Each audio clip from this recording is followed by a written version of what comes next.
पाहताय महाराष्ट्रातील सर्वात जलद news network Maharashtra police news 24। Shri Eknath Kolhe Vidya Mandir Pachangari विद्यालयामध्ये 80वा भारतीय स्वातंत्र्य दिन विद्यालयाचे मुख्याध्यापक डॉक्टर मुरुमकर SD यांच्या अध्यक्षतेखाली मोठ्या उत्साहात साजरा करण्यात आला। संपूर्ण गावातून प्रभात फेरी स्वातंत्र्य दिनाच्या घोषणा देत विद्यालयामध्ये आली। वंदे मातरम हे राष्ट्रीय गान गायले गेले। यानंतर विद्यालयाचे मार्गदर्शक डॉक्टर मुरुमकर SD यांच्या शुभ हस्ते महात्मा गांधी यांच्या प्रतिमेचं पूजन करण्यात आलं। गावचे सरपंच माननीय गणेशराव मुंडे साहेब यांनी मानवंदना स्वीकारून ध्वजपूजन व ध्वजारोहण कार्यक्रम संपन्न झाला। विद्यार्थ्यांच्या कलागुणांना वाव देण्यासाठी विद्यार्थी मनोगते व देशभक्तीपर गीतांचा सांस्कृतिक कार्यक्रम संपन्न झाला। त्यानंतर गावच्या पोलीस पाटील सन्माननीय प्रियंका मुंडे व श्री नामदेव मुंडे यांच्याकडून दोन्ही विद्यालयातील सर्व विद्यार्थ्यांना पेनचे वाटप केले। या कार्यक्रमासाठी शालेय व्यवस्थापन समितीचे सन्माननीय अध्यक्ष श्री हनुमान गुळवे साहेब, गावातील प्रतिष्ठित नागरिक मोठ्या प्रमाणात उपस्थित होते। कार्यक्रमाच्या शेवटी माननीय सरपंच श्री गणेशराव मुंडे यांनी दिलेल्या खाऊचे वाटप करून कार्यक्रमाची सांगता झाली। या कार्यक्रमासाठी सूत्रसंचालन श्री आंबेकर MA यांनी केले।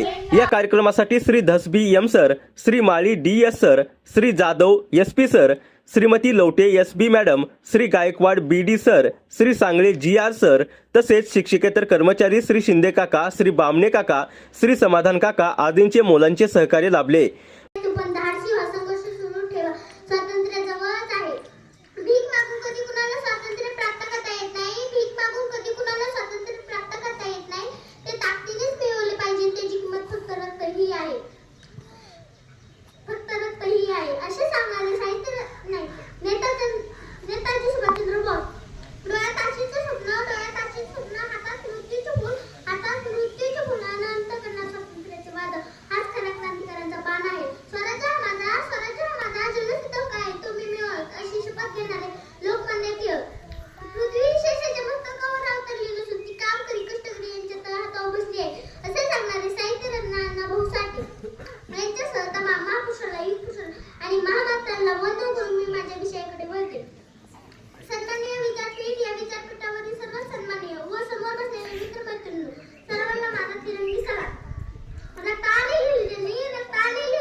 महाराष्ट्र पोलीस न्यूज 24 साठी कार्यकारी संपादक डॉक्टर संजय कुमार मुरुमकर।